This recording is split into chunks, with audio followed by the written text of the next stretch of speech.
Previdência no campo. Esse é um assunto inédito aqui nessa bancada e dos mais importantes que muitas vezes são deixados de lado ou tratados de maneira leviana quando a gente está dentro do agronegócio. Por isso, é esse assunto que nós vamos tratar nesse episódio.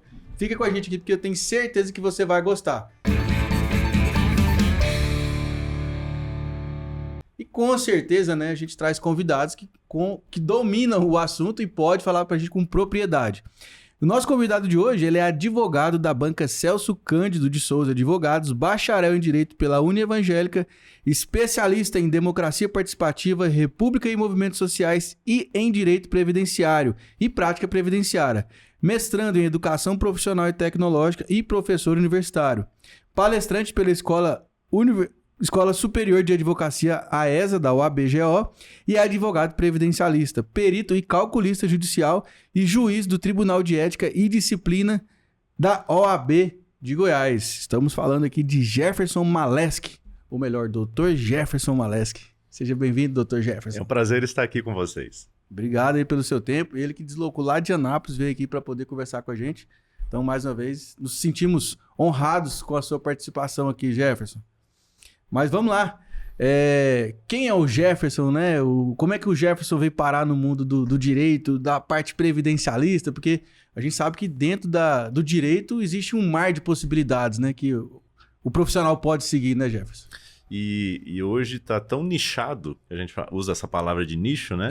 Está tão nichado que até dentro do direito previdenciário já tem áreas exclusivas nichadas dentro. Então, né? É o nicho do nicho. É o nicho do nicho do nicho, né? Entendi. Então a gente está se especializando cada vez mais para certos aspectos para evitar virar um especialista, uma autoridade na área e até mesmo diminuir a concorrência, né? Mas eu ainda sou generalista dentro do direito previdenciário, né?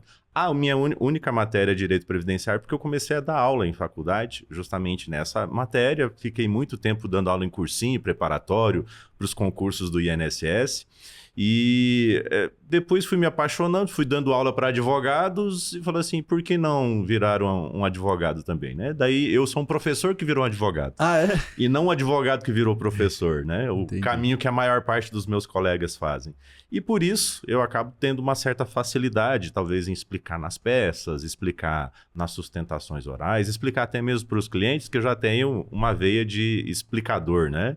De professor. Já é verborrágico. Então, nesse caso, aí eu já acabo tendo uma facilidade de explicar talvez uma matéria que para outra pessoa seja um pouquinho mais difícil de compreender. Bacana. Mas, Jefferson, agora assim, até para o nosso público que às vezes é um pouco leigo, né, na parte jurídica, na parte advocatícia, o que seria o direito previdenciário? O que faz um advogado previdencialista? Começando bem do começo Bem mesmo, do começo, né? mesmo, da base ali. O direito previdenciário, ele trata de seguridade social, de previdência, né? É aquele que guarda um pouquinho para no futuro poder ter reservas quando não puder mais trabalhar. A previdência, basicamente, ela tem benefícios para quem contribui, seja trabalhador de carteira assinada, seja alguém que paga o carnê, recolhe o carnê mensalmente, benefícios para quando essa pessoa não pode estar trabalhando. É um seguro, é um seguro contra incapacidades. Perfeito. Então, a maior parte dos benefícios que a Previdência apresenta hoje são para cobrir alguma incapacidade que me afasta do trabalho. Então, por exemplo, o salário maternidade afasta a mãe durante 4 meses. Perfeito. O auxílio doença afasta a pessoa temporariamente do trabalho. Ela está provisoriamente não podendo trabalhar. É alguém que, por exemplo, quebrou a perna. Vai ficar um período com a perna engessada, não vai poder trabalhar, ele vai receber auxílio doença. É uma aposentadoria por idade. A pessoa que já tem uma idade avançada, que não consegue mais trabalhar por causa da idade, ela vai ter um benefício que vai incapacitar ela por causa da idade avançada. Então, todos os benefícios, se você for olhar, ele está atrelado a uma incapacidade. E essa é a função da Previdência. Eu contribuo para ela um pouquinho todo mês, mas quando eu não consigo trabalhar, que eu vou ficar sem o meu salário... Sem estar produtivo. Sem estar recebendo salário, porque o patrão vai parar de pagar. Então, nesse sentido, nessa época de desespero, a Previdência tem o papel de socorrer o segurado. Perfeito. E quando a gente fala da previdência no campo, tem alguma diferença do produtor, do trabalhador rural para o trabalhador da zona urbana? Tem muitas, né? A Constituição de 88, ela falou que não poderia ter, desde 88, né, já faz mais de 30 anos, ela já vem falando que não poderia ter diferenças entre trabalhador do campo e rural. Por quê? Até aquela época, a aposentadoria do rural era de meio salário mínimo. E quem é que vive com meio salário? Era discriminação, né? Então, para trabalhador urbano, o mínimo era um salário. Para trabalhador rural, o mínimo era meio. Então, era uma discriminação muito grande. Então, ele trouxe uma isonomia, uma igualdade entre urbano e rural. Só que, como o trabalho rural é mais desgastante, ele trouxe algumas vantagens. Por exemplo, o trabalhador rural, ele aposenta mais cedo.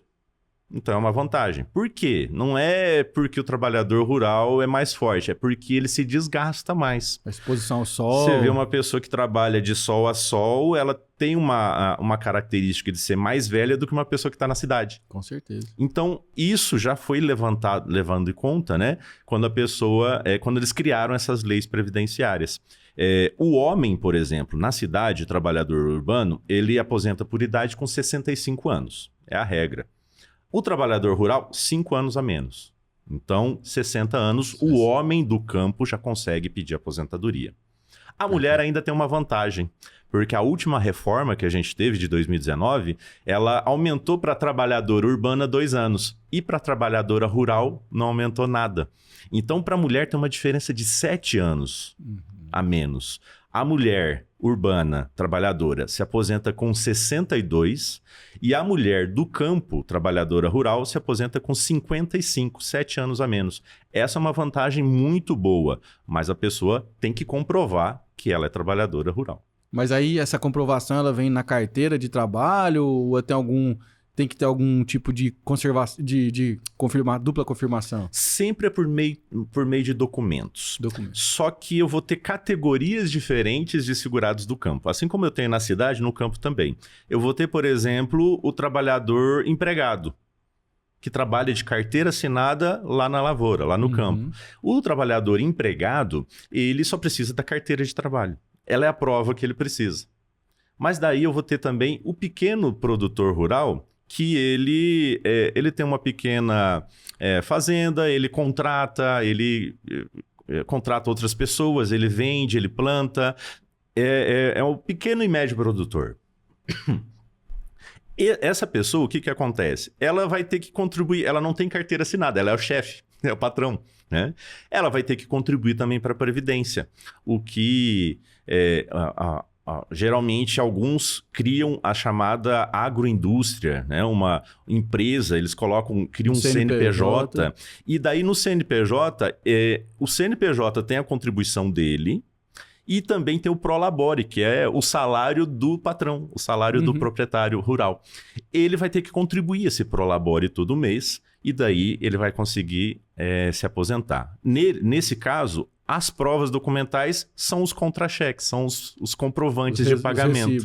Os recibos de pagamento. Aí, no caso, tem que ter um contador, então. Tem que ter um contador, ele tem que guardar essas provas, por exemplo, os contra-cheques, os depósitos, os recolhimentos, né? As guias de recolhimento, as GFIPs, né? Tem que guardar. Então, já é um documento diferente para essa categoria.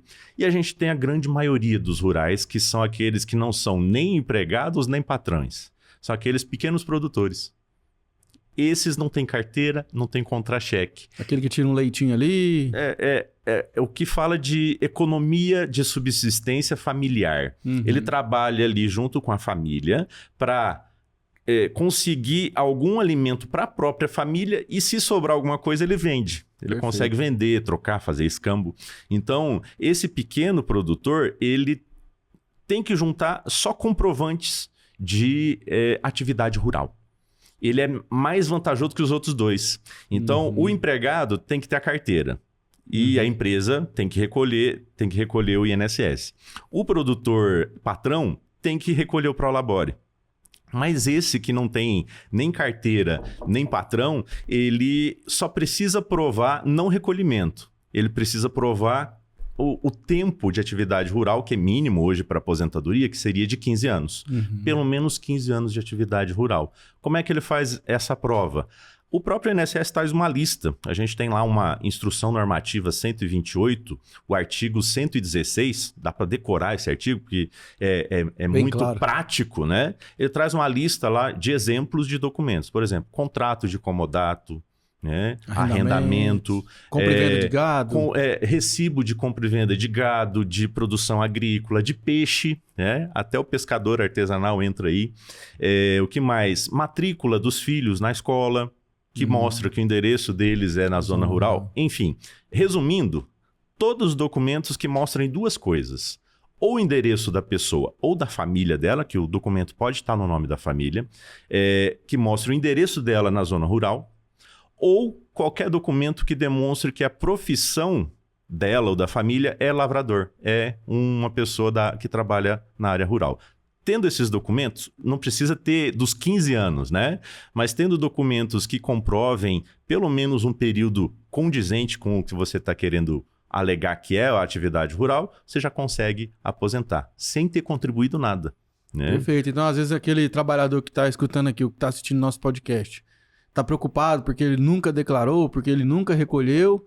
Então, não está perdido, não. Ele consegue ali ainda ter acesso a esse benefício. Exato. Ele não se encaixaria nos dois primeiros tipos que eu citei, mas no último tipo ele se encaixa, desde que ele comprove essa documentação.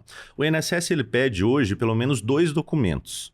É o que ele chama de início de prova material. Tem que ter 2 documentos. Ele exige 3. Mas se você tiver 2, você pode levar testemunhas e as testemunhas funcionam como o terceiro documento. Entendi. Né? Então leva 2 documentos, leva testemunhas, prova que a pessoa ali trabalhou pelo menos 15 anos na zona rural e daí ela vai conseguir pedir o benefício, desde que a mulher tenha 55 e o homem 60 anos de idade. Então consegue às vezes até para o casal. Consegue para os dois. Na verdade, consegue para a família toda, né? Família toda.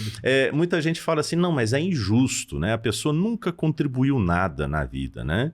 Mas a gente tem que ver que são pessoas que são mais sofridas, né? Sim. São trabalhadores mais simples.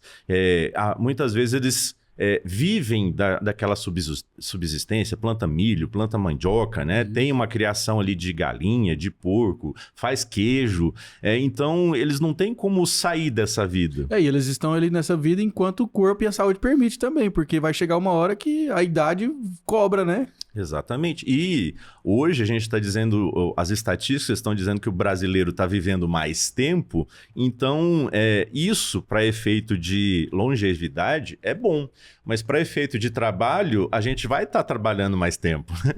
Então a gente vive mais, mas a gente trabalha mais. Exato. Estão querendo inclusive aumentar, né? Já tem o plano das próximas reformas para aumentar para homem e para mulher a idade para 67. Isso a gente vai ver nos próximos anos, próximos governos aí, o pessoal mexendo com isso. Porque a expectativa do brasileiro é viver mais. Então a aposentadoria está ficando mais cedo para as pessoas, está chegando mais cedo. Não no final da vida, mas mais ou menos na metade, né? Hoje o pessoal consegue viver facilmente até os 90. Né?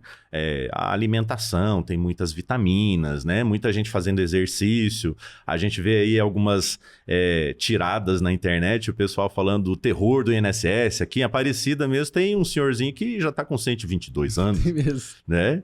Então é o terror do INSS mesmo. Mas as leis vão se adaptando conforme vai mudando a população. Perfeito. E doutor Jefferson, para aquele produtor que precisa dar a entrada nesse papel, que precisa correr atrás desse benefício, ele precisa de um advogado para poder iniciar esse processo ou ele consegue ir no próprio INSS lá e dar andamento sozinho? Ele consegue fazer sozinho, mas eu não recomendo. Por quê? Porque o INSS ele é muito complicado, principalmente para pessoas do campo, né? Que muitos são analfabetos e alguns são analfabetos tecnológicos, né? E hoje, a maior parte dos requerimentos ele é feito por meio remoto.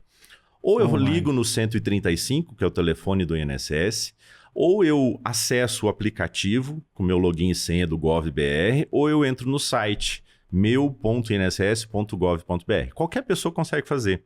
Só que o O estranho nessa história é que, mesmo qualquer um podendo fazer, se qualquer um faz, as chances de ser negado, as chances de demorar demais aumentam. Porque já com um profissional do lado, orientando, juntando documentos, juntando provas, ainda é negado o benefício, a pessoa tendo o direito, ele é negado, imagina sem esse suporte. Então, pelo menos, constrói-se um requerimento, um processo administrativo bem robusto, para se o INSS negar, você só leva ele para a justiça e apresenta para o juiz e fala assim, olha, tá tudo certo, tá aqui os documentos, tá aqui as provas, o INSS negou errado. Daí o juiz vai analisar, ver que foi feito tudo certo, ele concede. Enquanto a pessoa sozinha talvez não leve todos os documentos. Talvez liga no 135 e esquece de entrar no portal para juntar os documentos, porque o telefone não consegue juntar documento, né? Eu tenho que primeiro ligar lá e depois entrar no portal e juntar. Às vezes junta o documento errado, às vezes junta um documento ilegível, tira uma foto meio fora de foco, ali, embaçada, de cabeça para baixo, cortada, e aquilo ali vai ser tudo descartado como prova. E às vezes a pessoa juntou lá 5, 6, 7 páginas de provas e essas páginas nenhuma acaba servindo. E ela não sabe por que foi negado. Às vezes é uma coisa simples. E a comunicação hoje do INSS com o segurado, ela está só por meio eletrônico. Poucas vezes o INSS liga, ele ainda liga, mas por causa das fraudes que tem, ele está evitando, né? Mas a comunicação é dentro do portal, dentro do aplicativo. Eu entro lá, coloco o meu requerimento, o INSS manda uma resposta para mim, eu tenho que responder em 30 dias, dizendo o seguinte, está faltando tal documento, tal, junte aqui. Se a pessoa não está ali acompanhando diariamente, igual um advogado faz, é negado e o segurado nem ficou sabendo. E perde o prazo, e aí o processo volta do início... Não, ele zera, ele é arquivado. Arquivado. A pessoa tem que começar tudo de novo, e às vezes ela nem sabe por que foi arquivado. Né? Então, nesse sentido, alguém especializado ali do lado para orientar, ele consegue o benefício mais rápido e com mais certeza. Se não conseguir, pelo menos o processo administrativo ele funciona como uma base sólida para levar para o judiciário e conseguir lá.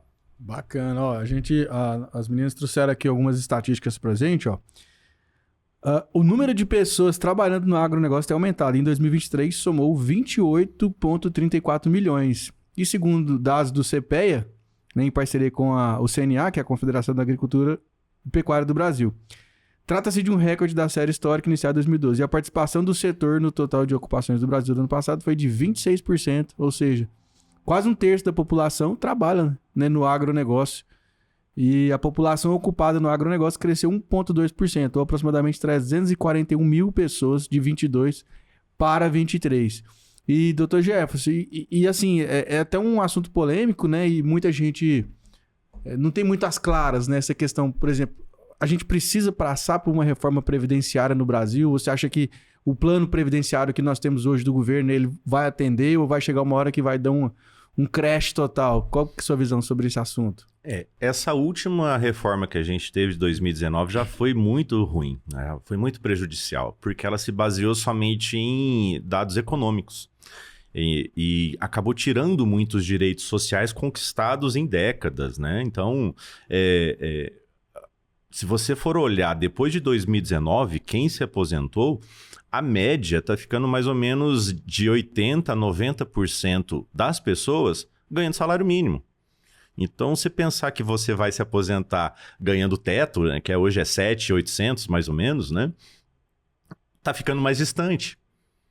Primeiro porque o tempo aumentou. Uhum. Se eu quiser me aposentar pelo teto, antes eu tinha que pagar pelo menos uns 35 anos homem, agora já é 40 anos. É muito, né? Eu tenho que pagar 40 anos pelo teto, sem faltar nenhum mês. Sem faltar nenhum mês, nenhum difícil, mês, né? Porque se faltar um mês já não é mais 40, tá? É 40 anos e um mês, e assim vai, né? E a gente tem esses períodos que a gente fica sem contribuir, esses hiatos, né? Dentro da nossa vida contributiva.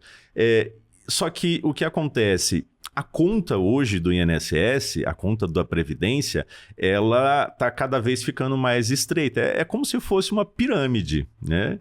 Por que ela está ficando estreita? Porque quem paga o benefício de quem está se aposentado é quem está trabalhando, não é a Previdência. Eles não têm caixa guardado. Aí tem que ir aumentando a base da pirâmide, né? Eu tenho que ter mais gente trabalhando do que mais gente recebendo benefício. E a nossa tendência da população envelhecer vai fazer com que tenha mais pessoas idosas e recebendo do que mais pessoas trabalhando, né, em idade produtiva. Outra solução seria, por exemplo, formalizar, né, empregos formais e não informais. Porque na informalidade poucos contribuem.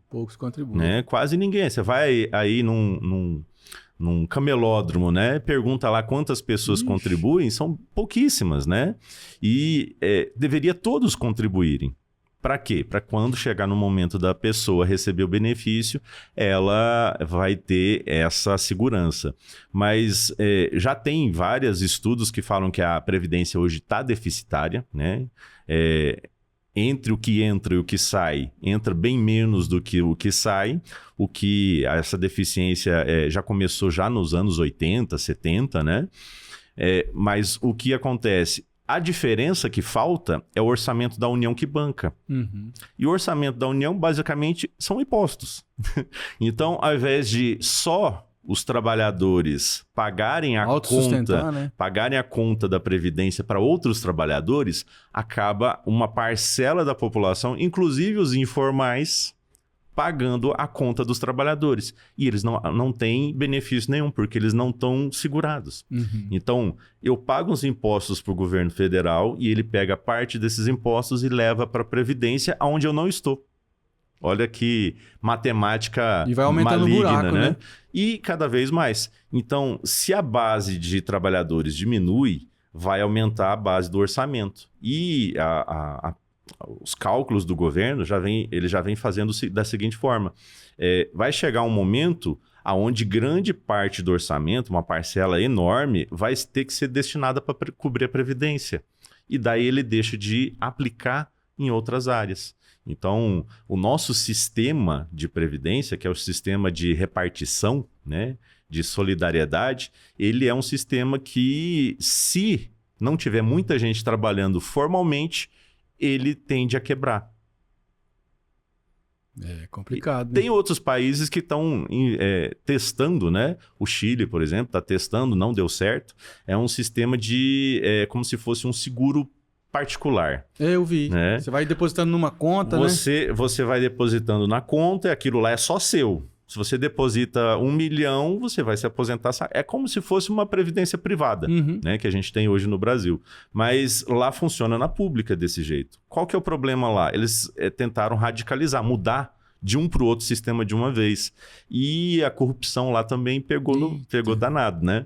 Porque o governo definiu algumas empresas particulares para fazer os investimentos dessas contas particulares. Para administrar essa grana. E muitas dessas empresas eram de fachada. Elas quebraram com o dinheiro dos aposentados. Então, quem que vai acabar socorrendo? O governo. Né? Meu Deus. Pois é, né? Eu ia até citar esse exemplo do Chile, né? Porque, assim, se qualquer pessoa que faz qualquer conta básica de juro composto, pegando o histórico de Selic, se ele ficar ao longo da vida dele depositando esse dinheiro e juntando lá 500, 400, 300, 200 reais, 100 reais por mês, ao longo da vida dele, ele vai chegar lá na idade lá que ele achou que ele tem uma soma interessante, que já tem um rendimento, que ele consegue viver daquele rendimento, né? Mas aí, assim, tem essa questão aí, né, da corrupção, mas também tem a questão das pessoas que têm algum problema de saúde, as pessoas que sofrem algum acidente ao longo da jornada, que aí de fato tem necessidade, não tem jeito, né? Não tem para onde correr nessa questão previdenciária, porque, de fato, matematicamente é mais inteligente, mas é aquele negócio, né? É mais difícil, né? Porque o brasileiro já às vezes não ganha o dinheiro suficiente para pagar os custos do mês, né? E ter que ainda sobrar mais 200, 300 reais para guardar é complicado, né? Não é a realidade, né? Se você olhar assim numa previsão bem pessimista, a tendência é vir mais cortes, né? colocar regras mais rígidas para as pessoas poderem se aposentar, aumentar a faixa de idade, aumentar a contribuição e diminuir o valor do benefício. Então, essa conta que a gente prevê as próximas reformas. Vai acontecer reforma. Eu prevejo que pelo menos jeito, né? Não tem saída, né? uns 3, 4 anos a gente vai ter uma nova reforma. E o que vai trazer? Essas coisas. A reforma nunca vai vir para melhorar. Sempre vai vir para piorar. Fato. Não sei onde que eu vi, Jefferson, mas parece que lá nos anos 60, 70, a relação de pessoas em idade economicamente ativa era de 5 para 1. Ou seja, tinha 5 pessoas trabalhando para uma pessoa aposentada. Hoje parece que essa relação já está em 0,8. Você já ouviu falar desses números? Na verdade, tá 1 para 3 agora. 1 para 3? Tá ao contrário. Uma pessoa só, ela tem que sustentar 3. Então tá pior que 0,8. Tá pior. Já inverteu a conta, né? E o governo é que tá pagando a diferença. E, como eu falei, o dinheiro do governo vem de impostos. E impostos daí afetam a sociedade como um todo. Isso acaba atrasando muito a parte produtiva, né? Por quê? Porque o governo tem que aumentar a carga tributária insistentemente, cada vez mais. E ele tem pouco... Espaço, né? A gente olha, ele tem pouca manobra de utilizar o orçamento para o que ele quer. Tantos por cento do orçamento ele já vai para a saúde, tantos para a previdência, tantos para isso. O governo quer fazer alguma coisa, respirar alguma coisa, acaba não podendo, né? Então, é uma situação que tende a piorar. O que a gente acaba recomendando para a maioria dos clientes? Se você consegue viver com um salário mínimo, contribua sobre um salário mínimo. É a contribuição mínima. Hoje a gente tem contribuição de 5% do salário. Eu ia falar, acho que é R$70. Plano simplificado é 70 e poucos reais. Igual o MEI, né? Paga o MEI e a pessoa baixa renda doméstico do próprio lar. Essas duas pessoas pagam 5%. Não aposenta mais por tempo de contribuição, se eu pagar 5%. Mas a aposentadoria por tempo de contribuição nem existe mais. A reforma acabou. A gente antes tinha duas. A por idade e a por tempo de contribuição. A por idade, o requisito era a idade. E 15 anos de carência. A por tempo de contribuição não tinha idade. Eu tinha que contribuir 35 homem, 30 mulher. Então, essa aposentadoria por tempo de contribuição, os governos, desde que ela foi criada, estão tentando tirar. E na última reforma conseguiram. O que eles fizeram? Eles juntaram as duas numa só e agora ela ganhou o nome de aposentadoria programada. Agora ela tem o requisito de idade e tem o requisito de tempo de contribuição. Então juntou as duas para uma nova modalidade. Quem entrou no sistema a partir de 2019 para frente. Quem entrou antes e não se aposentou até ali, vai se aposentar depois, caiu nas famigeradas regras de transição, né? Tem a regra dos pontos, tem a regra da idade mínima, tem a regra do pedágio. Então, a pessoa tem que ver em qual regra que ela vai se encaixar. No meu caso aqui, que eu tenho 35 anos, eu acho que eu tô nesse limbo aí. Regra de transição. Se não tiver uma nova reforma e tiver novas regras de transição a partir dessa nova reforma, né? Porque a cada reforma que vem agora, eles vão eliminar as regras de transição das reformas anteriores. Antes a gente convivia com as reformas de 99, tinha reformas de 91. Então a gente convivia com regras de transição de cada reforma. A reforma de 2019 eliminou todas elas. Falou assim, as regras de transição passadas valem até aqui. Daqui para frente é só as minhas. Então ela pediu exclusividade. E essas regras de transição são muito ruins. Só para citar um exemplo para você, o valor do salário caiu muito, o valor da aposentadoria. Então, alguém que antes contribuía, vamos fazer um cálculo grosso, né? Alguém que contribuía uns 3, 4 mil reais, ele tinha a chance de aposentar mais ou menos perto disso. Né? Hoje, quem contribui com uns 3, 4 mil reais... Por mês? Por mês, que né? É um salário alto, faz uma média, ele não vai se aposentar com isso se ele tem 15 anos. Eu pago 15 anos, eu vou me aposentar com 60% desse valor. 2.400. 2.400. Então, ao invés de 3, 4 mil reais, cai para baixo. E esse 60% que estão fazendo a conta, né? Ele fica mais prejudicial ainda no benefício de pensão por morte. porque é aquela conta de uma ex-presidente que a gente teve, né? É o 60% dos 60%. Porque se a pessoa faleceu e ela deixou uma média lá de 3 mil reais, vai primeiro calcular a aposentadoria do falecido, 60%, e depois, para a viúva, vai deixar uma cota de 60% do resultado do anterior. Aí acaba tudo ficando salário mínimo. Caramba. Resumindo, então, você tem que fazer seu pé de meia, que é o melhor que você faz, porque se for ficar esperando, né, vai ser difícil, né? Hoje você tem que considerar a Previdência, ela é obrigatória. Eu não consigo fugir dela. Você já paga obrigatório. Então, se eu pratico o fato gerador, ela é um tributo, né? Então, é uma contribuição social, é um tributo. Então, se eu pratico o fato gerador desse tributo, obrigatoriamente eu tenho que contribuir, eu tenho que recolher. E o fato gerador da Previdência é a atividade remunerada, a atividade laboral. Se eu trabalho, eu recebo alguma coisa pelo que eu trabalhei, eu tenho que pagar alguma coisa para a Previdência. Isso eu não fujo. Uhum. Agora, a gente tem que encarar a Previdência também como sendo um investimento. E entre a gente entrando agora na área de finanças, entre as opções de investimento que eu tenho, eu vou ter que escolher uma melhor. Porque a Previdência, para conseguir um salário mínimo, você consegue contribuir o mínimo, pouquinho, é um bom investimento. Agora, se você quer contribuir pelo teto, você quer recolher pelo teto, ela não acaba sendo um investimento tão importante. Sim. Imagina você contribuir aí 7.800 durante 40 anos para você receber um salário depois de 7.800. Não dá, O que não é, digamos assim, não é garantido, porque pode ter mais reformas e pode reduzir isso. Esses 40 anos pode virar 50. Não, e você juntando essa grana aí, 40 anos, você vai ter 5 milhões de reais que rendendo uma taxa Selic média histórica aí de 0,5% ao mês, já vai dar muito mais, né? Já vai dar um rendimento muito melhor. E aí, assim, então o negócio, o buraco é mais embaixo, né, Jefferson? Porque isso era uma coisa que a gente tinha que aprender, acho que na escola. Já a educação financeira, já juntar o próprio dinheiro, a ter esses planos previdenciários aí, PGBL, VGBL, isso aí são coisas que a gente sai da faculdade e não sabe como que funciona, né, no Brasil, tanto que assim, que a gente é deficitário. E aí o pior disso, né, você falando da questão do imposto, da dificuldade, do orçamento do governo, aí saiu a notícia ontem lá que só o judiciário custou, ano passado, 132 bilhões de reais. Aí tem uma lista lá de juízes de direito, não é culpa deles, né? Não é culpa dos juízes, obviamente, porque eles estão lá, né, à mercê da lei, da legislação. E tem juiz lá que chega no final do ano e recebe 1 milhão de salário. Não dá, né? Tem juiz recebendo isso mensal.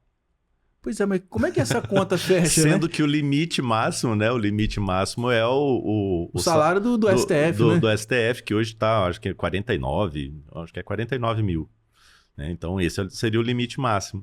Então, a questão é que tem indenizações, tem venda de férias, o juiz tem 60 dias de férias por ano, ele pode vender as 60 dias, tem viagens, tem despesas, e isso acaba acumulando, tem horas extras, e um punhado de coisa que o pessoal vai acrescentando ali.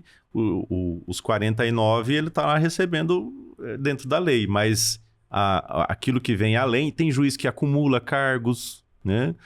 Juiz aí cuidando de 3, 4, 5 comarcas, aí no interior a gente vê demais, né? Uhum. Ele multiplica. Ele tem que, além da mesma comarca, ele cuidar de várias varas, né? Vara civil, vara criminal, vara previdenciária, ele tem que cuidar de várias varas, ele ainda tem que cuidar de várias comarcas, e isso daí acumula a salário, né? Ele está trabalhando por 2, recebe por 2. Entendi. Então, é uma conta assim... que se eu for pensar na minha previdência, eu tenho que pensar não só em usufruir o dia de hoje, eu tenho que pensar um pouquinho para o futuro. E se eu for apostar todas as minhas fichas na Previdência Social Pública, eu estou fadado a receber de volta como prêmio um salário mínimo. Então, isso a gente já tem que imaginar. Se eu consigo sobreviver com um salário mínimo, o que é uma realidade de grande parte das famílias brasileiras, infelizmente, A gente, às vezes, se pergunta como é que alguém consegue sobreviver, mas acho que quase 80% das famílias brasileiras sobrevivem com salário mínimo.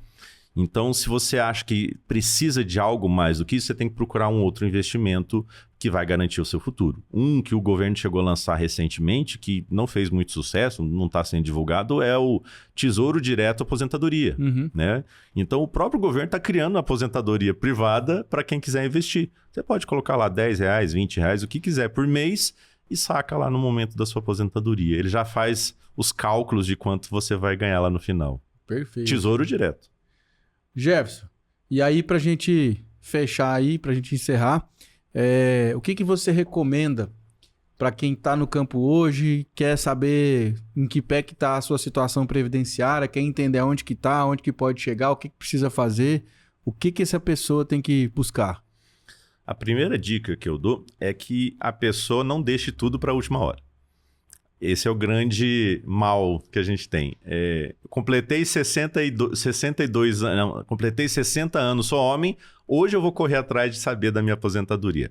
Não é assim. Comece a se preocupar antes. E a primeira coisa que tem que se preocupar é guardar documentos. Qualquer documento que comprove atividade rural, a carteira de trabalho, entre no portal, se você é assalariado ou se você é patrão, entre no portal lá e baixe o seu CNIS, baixe o seu extrato de pagamentos para ver se o patrão está recolhendo direitinho e passando para o INSS. Se o contador está fazendo a guia do produtor rural e está pagando para o INSS, porque muitas vezes você pega e confia no contador, o contador só desconta, mas não repassa. E daí? Como é que você vai explicar isso para a Previdência?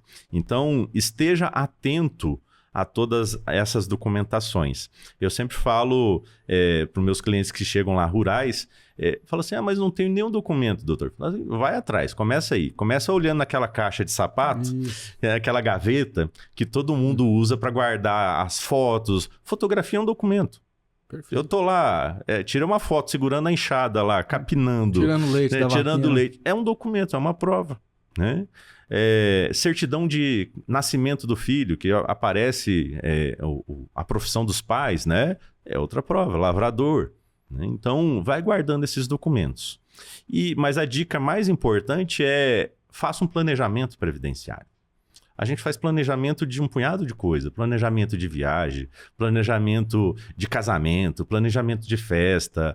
Eu vou planejar o ano no começo de ano. E ninguém faz um planejamento previdenciário. A gente está no escuro.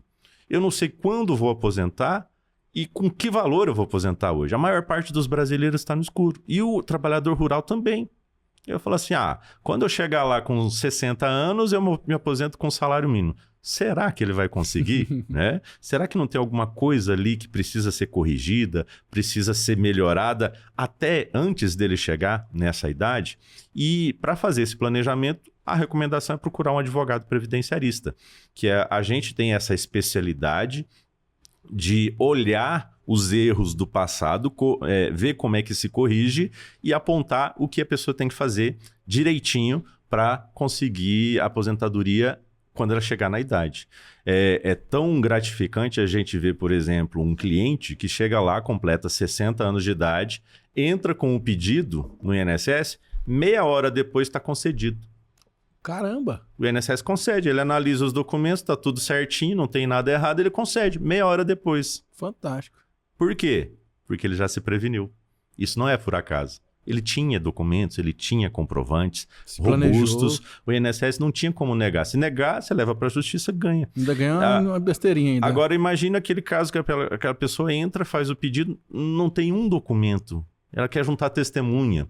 E o INSS não aceita só testemunha. Tem que ter pelo menos um documento. E daí ela vai começar a partir daí e ir atrás. O advogado serve para ajudar nessa hora também. Mas não é tão melhor a pessoa já estar preparada, né? Não ter que passar por esse desgaste, né? Então, contrate um planejamento previdenciário, veja o que é necessário para você corrigir a sua situação atual, ajustar para que você, quando for chegar, cumprir as regras da aposentadoria, você vai conseguir a sua em meia hora. Perfeito. E aí, quem quiser entrar em contato com você, Jefferson, quiser te seguir nas redes sociais, Pra entrar em contato com você, como que faz? Vou passar o meu Instagram. É Maleski, Maleski, advogado. É meu Instagram. Maleski Advogado. Maleski Advogado. Inclusive, estou postando lá, essa semana estou postando alguns posts sobre contribuição. Como é que eu faço para contribuir, como é que eu faço para recolher, como é que eu faço para tirar o carnê, fazer o pagamento como autônomo, né? Então, algumas dicas bem importantes nessa área. Fechou. Aí só mandar uma mensagem lá ou então procurar o... Tira a dúvida lá, manda a sua dúvida, entra em contato, manda um direct, né? Que a gente conversa. Hoje o Instagram tá fácil para toda pessoa, mas eu também, esse mesmo endereço também é do Facebook, que muitas pessoas da área rural usam o Facebook, né? Principalmente em comunidades, né? Todo mundo lá, os parentes estão tudo no Facebook, e também é só procurar lá, Maleski Advogado, é o mesmo @. Perfeito. Jefferson, muito obrigado pela sua presença. Eu acho que foi um papo muito esclarecedor, né? Acho que trouxe muita informação para quem nos acompanha. E agora a galera já vai ficar antenada para não rodar, né? Aí nos seus direitos previdenciários. E você que ficou com a gente até o final desse episódio, ó, paga nós aí. Inscreve no canal, deixa seu like, comenta, compartilha, esparrama, porque coisa boa nós temos que compartilhar. E aí, ó, já vai lá no seu Instagram e já segue @portalagro2. Que lá nós estamos diariamente postando notícias quentinhas do agronegócio, tanto no nosso Instagram quanto no nosso portal de notícias, que hoje já passa de 10 mil acessos diários, que é o www.agro2.com.br. Fechou? Tamo junto, até a próxima. Tchau, tchau.